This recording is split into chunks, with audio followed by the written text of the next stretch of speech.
same argument as it relates to not being willing to compromise and turn it at the governor. They say the governor hasn't worked with them on the budget. They don't know what his plan is. Have you been working with the governor's office on the current budget crisis? Yeah, well, the other day, the governor met with all four leaderships of all four caucuses, the Senate and House. It seems to me, it looks like when the going gets tough, they want to forget that they're in charge of this legislature body and say, well, we don't know what the governor's going to do. They never had any problem with that before, but now times are tough and it's time for them to lead. House Democrats are here to lead. We're ready to assist in any way we can, and we just want to remind that the Republicans that they need to be here to lead as well. Speaker Richards and House Budget Committee Chairman Isaac said that they want the governor to resubmit budget bills and think about a new consensus revenue estimate. Is that realistic, and what is your thoughts on that? Well, kind of back to the same point. They're in charge of this process. You know, the budget chair dropped a substitute bill, several of them for the budget last night. He's in charge of this process.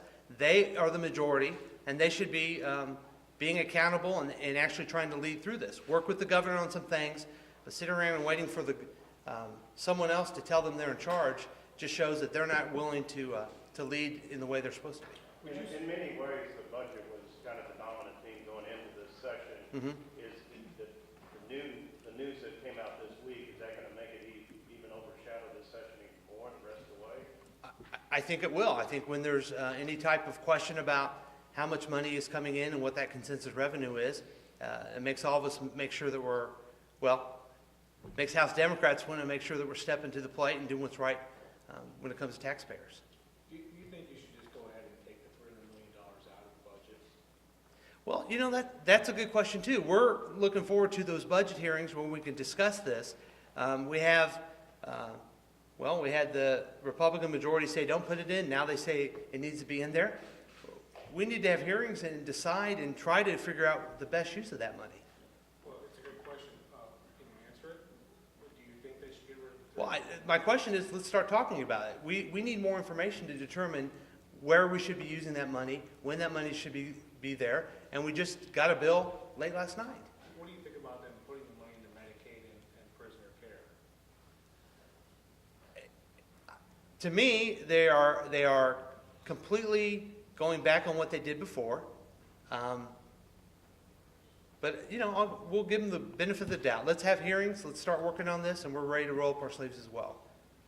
And fully funding that payment to the foundation formula is one of those things. We'll continue to push for that. We'll continue to fight for that. And at the same time, we're going to make sure that we're very realistic with the people of Missouri about what type of situation that we're in.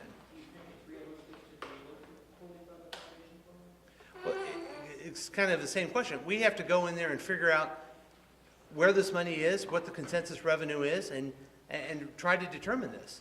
I feel like we have the majority party with two different positions that supposedly my caucus is supposed to pick which one I'm supposed to agree with. I would like for them to agree on their position first, and then lead, and then we're willing to come to the table and try to see what's best for the people of Missouri. Do you think it's an honest attempt to make good on the formula promise?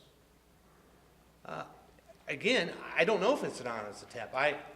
We don't have enough information to know if that's what, before they said that we shouldn't include that money, now they said we should. So I don't know if they were on the road and got blinded and saw the light. I'm not sure. We haven't had those hearings and we need to figure that out. Do you have any proposed solutions that you'll bring to the table to balance the budget after break?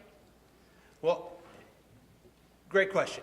We're going to be at the table. We're ready to do what's right for the people of Missouri. We're ready to fight for education, fight for those things that are priorities, but we're also going to be very realistic.